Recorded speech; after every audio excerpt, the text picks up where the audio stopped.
Muy buenos días.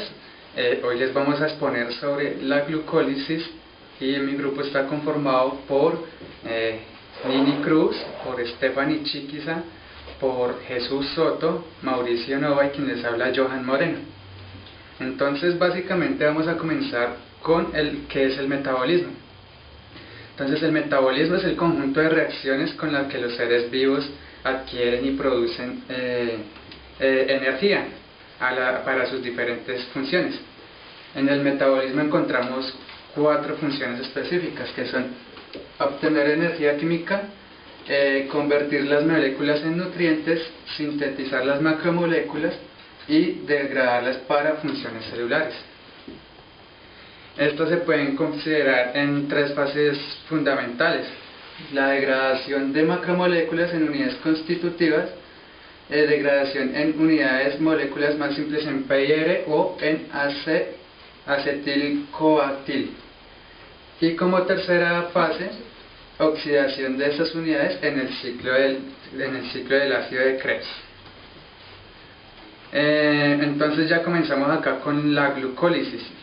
La glucólisis es una vía catabólica a través de las células de los animales, vegetales, de los hongos o bacterias que se oxidan los glúcidos para obtener energía. Estos se constituyen por 10 reacciones químicas o enzimáticas, las cuales hacen la transformación de las moléculas de glucosa a 2-piruvato con la producción de 2 moléculas de ATP y 2 de NAD. En este proceso podemos ver que la glucólisis puede tener varias fases, que las vamos a ver más adelante.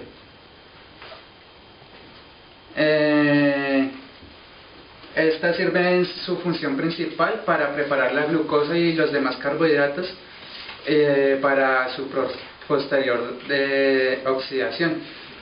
Estas ocurren en el citoplasma y permiten la transformación de la molécula de glucosa a 2-piruvatos, que más adelante les vamos a exponer.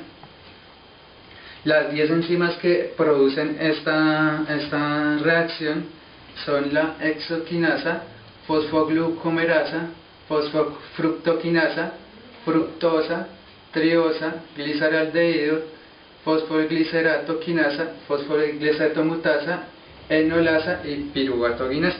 Pero tenemos estas 3 principales, que son hexoquinasa, fosfofructoquinasa y piruvatoquinasa.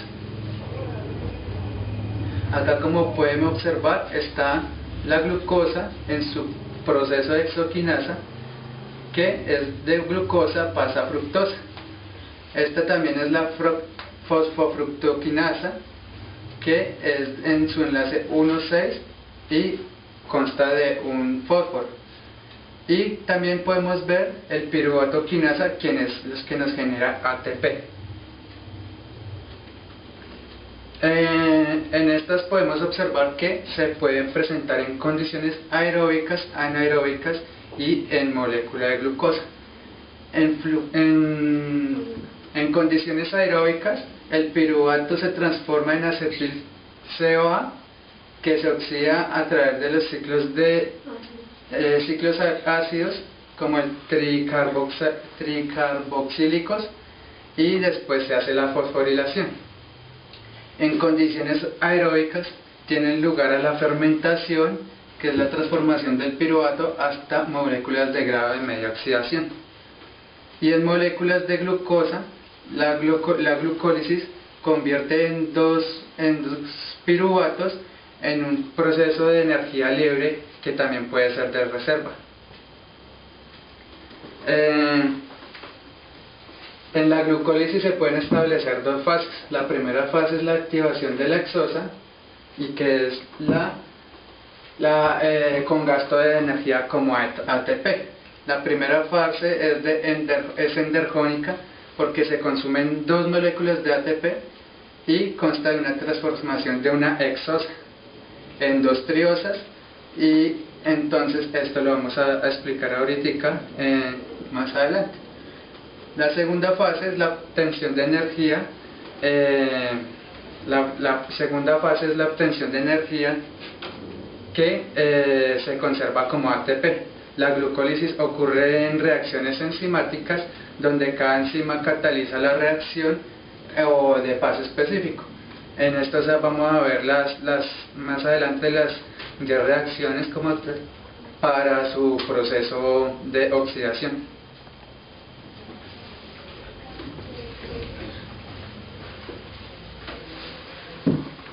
Yo les voy a hablar de la fase de gasto de energía, que va desde una hexosa que no está fosforilada hasta el GA3P y el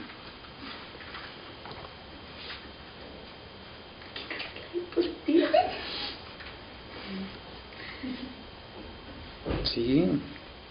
¿Y quiere No. Bueno, la entrada de otros azúcares en la glucólisis.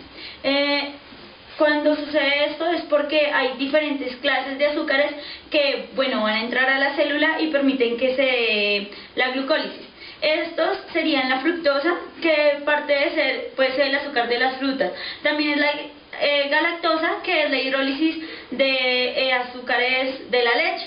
Y está la manosa, que sucede por la digestión de polisacáridos y glucoproteínas. La fructosa. La fructosa es osmoleada en el músculo y se convierte posteriormente en fructosa 6.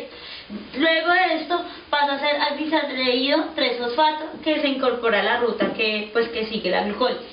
En la galactosa encontramos que se transforma en glucosa 6-fosfato, aunque este proceso parece simple, se necesitan de 5 enzimas más para que complete el proceso. En la manosa, esto es oleada para rendir en manosa 6-fosfato. Y hasta que se isomera a llegar a fructosa 6-fosfato. Bueno, algo que pasa con la glucólisis es que se inhibe cuando hay mucho ATP. Entonces, los puntos claves de la regulación serían las 3 enzimas que catalizan estos pasos irreversibles, que son la hexoquinasa, la fosfofructoquinasa y el piruvato-quinasa, como ya los veníamos mencionando. El NADH glucolítico. Bueno, esto puede suceder de 2 maneras, por fermentación o por las lanzaderas. En la fermentación se da por alcoholización, por la acética, la láctica y la propiónica. Este proceso lo que busca es oxidar el NADH. Las moléculas de NAD y las de NADH no pueden atravesar como tal la membrana de la célula. Entonces lo que hacen es que para poder atravesar esta membrana mitocondrial necesitan hacer como un paso directo con un poder reductor. Entonces lo que se busca es que cada cadena transportadora de electrones busque una de los 2 sistemas de lanzadera para poder transmitir los pares de electrones y de protones. La fermentación homoláctica. Bueno, lo importante de rescatar de la fermentación homoláctica es lo que todos conocemos como el ácido láctico. Algo para tener muy en cuenta que pasa en los deportistas, y es un error que se tiene, es que la causa de la fatiga muscular y el dolor no es la acumulación de lactato en el músculo, sino el ácido producido durante la glucólisis. En el proceso de la glucólisis sucede un ácido que es lo que hace que suceda este dolor en el músculo. En el músculo, especialmente durante el ejercicio intenso, cuando la demanda de ATP es elevada y se ha consumido el oxígeno, la lactatodeshidrogenasa cataliza la oxidación del NADH por el piruvato para lactato. Entonces esto es lo que sucede. Entonces, pues como podemos ver, la mayor parte del lactato producido final de la glucosis anaeróbica es exportado para las células musculares hasta llegar al hígado, donde se vuelve a convertir en glucosa. Fermentación alcohólica.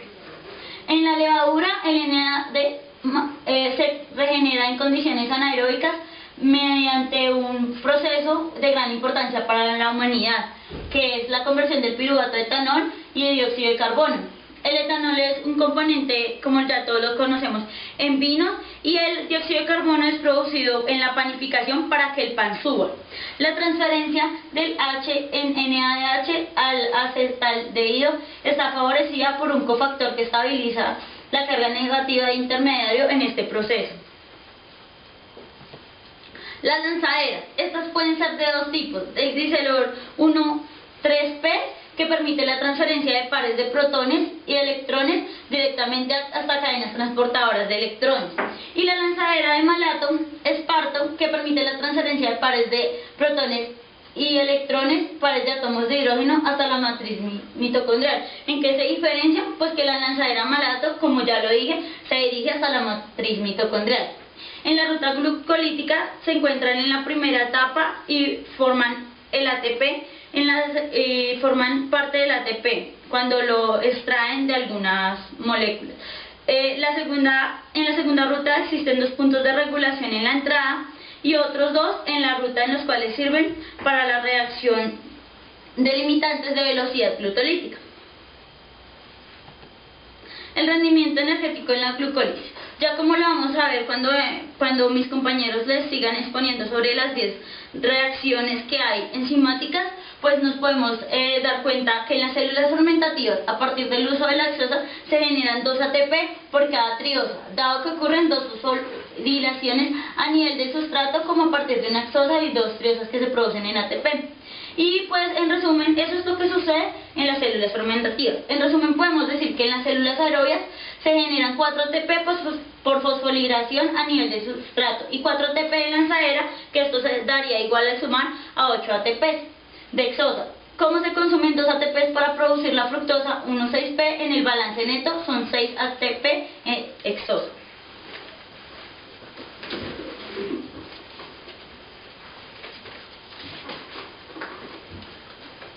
Bueno, yo les voy a hablar de la síntesis de glucosa por glucogénesis. Entonces, ocurre cuando la relación de ATP y ADP es alta. Entonces, la glucogénesis corresponde a una vía, a una vía anabólica, y esta hace la síntesis de glucosa a partir de moléculas no glucídicas como el lactato, el piruvato y el glicerol, así como algunos aminoácidos intermediarios del ciclo de Krebs. Esta vía ocurre con algunos órganos como el hígado y el riñón. En la glucogénesis se evitan las reacciones se saltean y hay irreversibilidad en la glucólisis. Entonces la fructosa 1,6 y la fructosa y glucosa 6P son únicas y diferentes a la glucólisis. Entonces, para que esas reacciones tengan lugar a la acción de ATP y ADP, está la FFK modulada negativamente y el piruvato carboxilasa positivamente.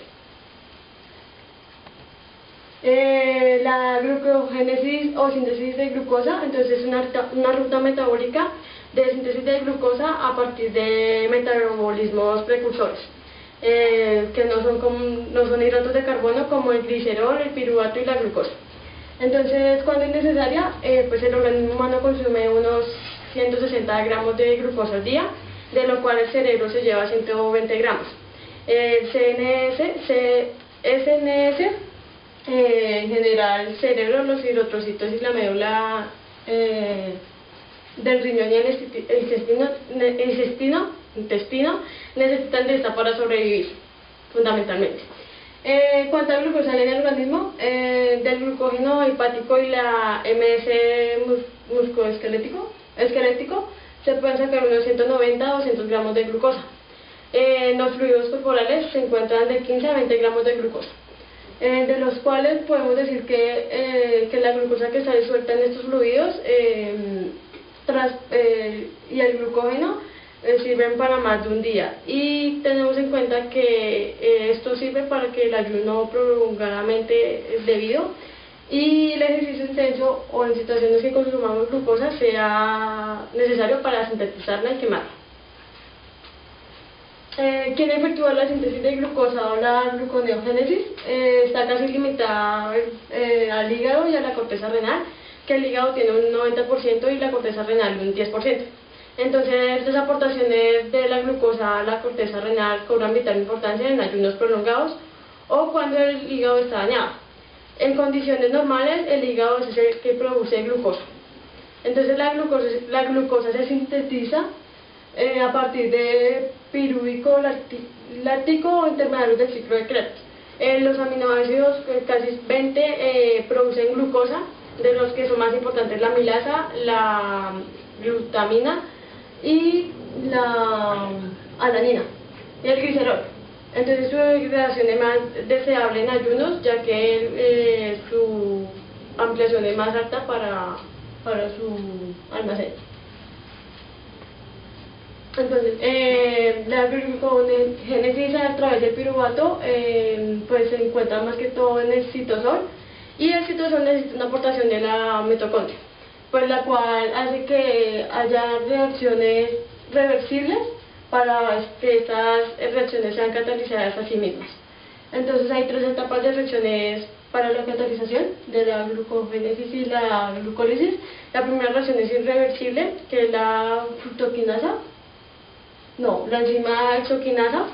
La segunda reacción es la fosfofructoquinasa y la tercera es la fructoquinasa, piruvatoquinasa. La glucogénesis es pues la fuente más rápida de la reproducción de glucosa cuando se requiere un aporte mínimo de este azúcar. Es el glucógeno hepático por la vía de la glucogénesis, pero este mecanismo no solo puede satisfacer estas necesidades durante 10 a 18 horas. Por eso es que se tarda el procedimiento de agotarse el glucógeno durante el día, que está almacenado en el hígado. Entonces, posteriormente, comienza la formación de glucosa a partir de sustratos diferentes al glucógeno, que son el piruvato, el lactato y cualquiera de los intermediarios de los ácidos tricarboxílicos. Entonces, todos los aminoácidos excepto la leucina y la lisina. Entonces la gluconeogénesis está más exclusivamente en el hígado y en los riñones un 10%.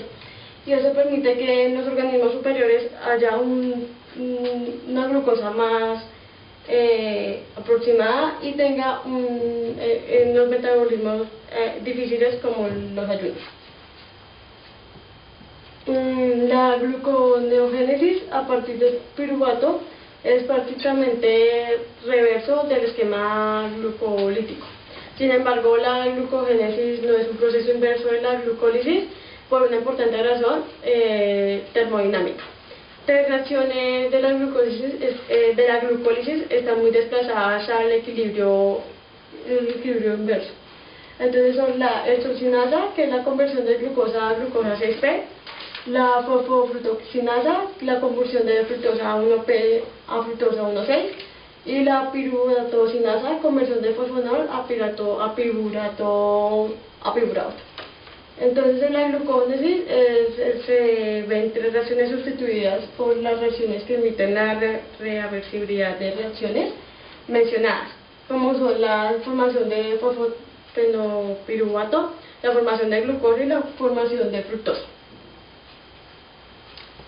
Entonces la conversión de piruvato a fosfoneopirato se lleva a cabo en dos pasos catalizados por enzimas diferentes, que son la piruvato carboxilasa, que se encuentra en la mitocondria y hace un proceso de hidrólisis del ATP, la cual contiene magnesio 2, que son necesarios para los cofactores.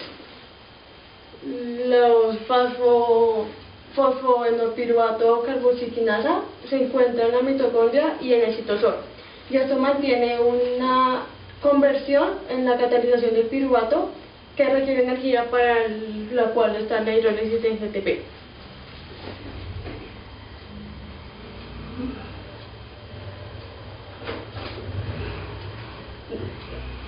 Entonces en la imagen anterior vimos que el fosfoneolpiruvato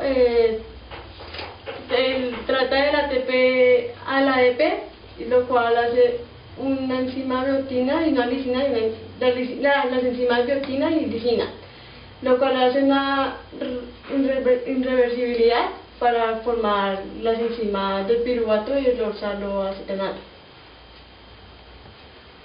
Bueno, el fosfonol piruvato carbocitinasa caracteriza la descarboxilación del olzartenano para formar fosfonol piruvato utilizando GTP como donador de fosfato. La enzima aparece tanto en la mitocondria como en el citosol en el hígado y de los mamíferos, y la reacción forma de mecanismos de la gluconeogénesis.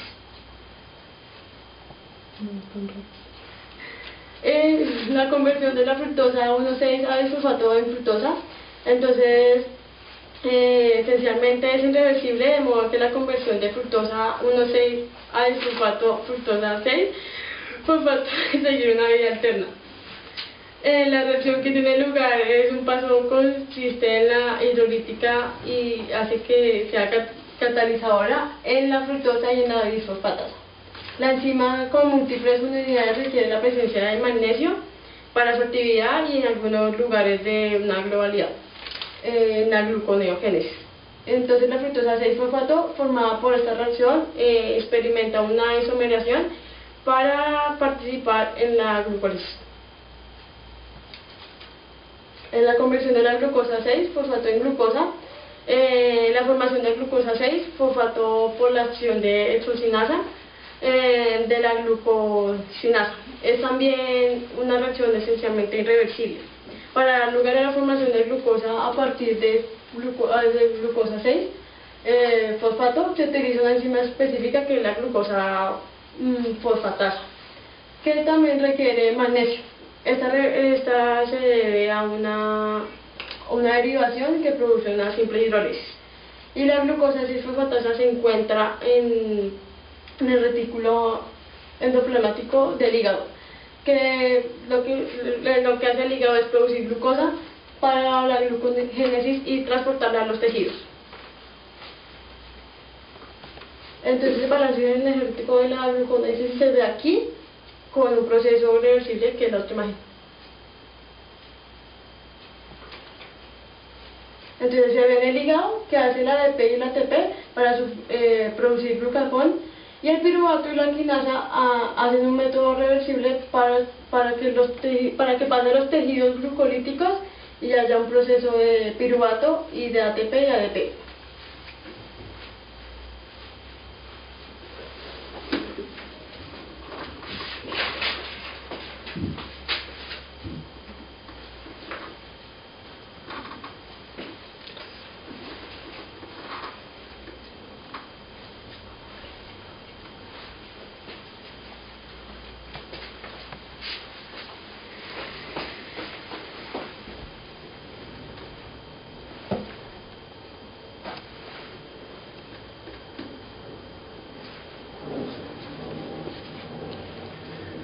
Bueno, buenas tardes.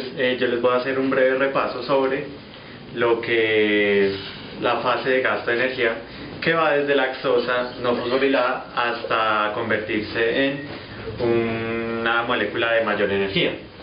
Esta está compuesta por básicamente 5 reacciones, en la cual la primera es cuando la glucosa se va a fosforilar por acción de una molécula o una enzima que ya habían nombrado anteriormente, que se llama la enzima de la quinasa o exoquinasa. En esta enzima consume ATP para producir una glucosa 6P o glucosa 6 fosforilada. En este proceso se libera ADP, y esta enzima, que es la exoquinasa, también puede fosforilar varias hexosas, como la galactosa, como la manosa o la fructosa. En la reacción 2, la glucosa 6P se va a isomerizar a fructosa 6P de fosfato por acción de otra enzima que se llama la isomerasa. Obviamente, como su nombre lo dice, la isomerasa facilita la isomeración de las hexosas. Y cabe anotar que esta acción es reversible, o sea, puede producir reactivos de F6P a G6P y en viceversa. La reacción 3 consta de la fosforilación de la de la fructosa 6P a una C1 que rinde fructosa 1.6 bifosfato, que esta acción está catalizada básicamente por otra enzima muy importante que se llama la fosfoglutoquinasa, que esta también consume ATP, lo que es muy importante, ya que esta fosfoglutoquinasa se nombra básicamente en todo el proceso de la glucólisis. En la reacción 4 podemos ver que la F16P, que es la fosfoglutoquinasa, se va a romper en dos moléculas de 3 carbonos, o sea, lo que se va a llamar como triosas. La primera de estas es la dihidroxicetona 3P, que está catalogada por la D3P, y la de gliceraldehído 3P, que es la GA3P, mediante una reacción reversible catalizada por otra enzima que se llama la aldolasa. En la reacción 5 podemos notar que la GA3P sigue los mismos pasos de la glucólisis. La otra triosa, que es la D3P, por isomerización se vuelve a convertir en una GA3P. Esta reacción también es irreversible y catalizada también por una isomerasa. Cabe notar que en la fase siguiente esta reacción va a ocurrir 2 veces, porque la D3P va a pasar a ser una GA3P por el proceso de la isomerización, o sea, se convierten en 2 moléculas de hexosa. También hay que anotar que en este proceso solo se consumieron dos moléculas de ATP, lo que indica que en la fase siguiente podríamos producir una molécula de mayor energía que podría consumir que podría convertirse en 4 moléculas de ATP. Y cabe notar que en la reacción 1 y 3 estas reacciones son muy importantes y reversibles, que prácticamente son puntos de control de la glucólisis.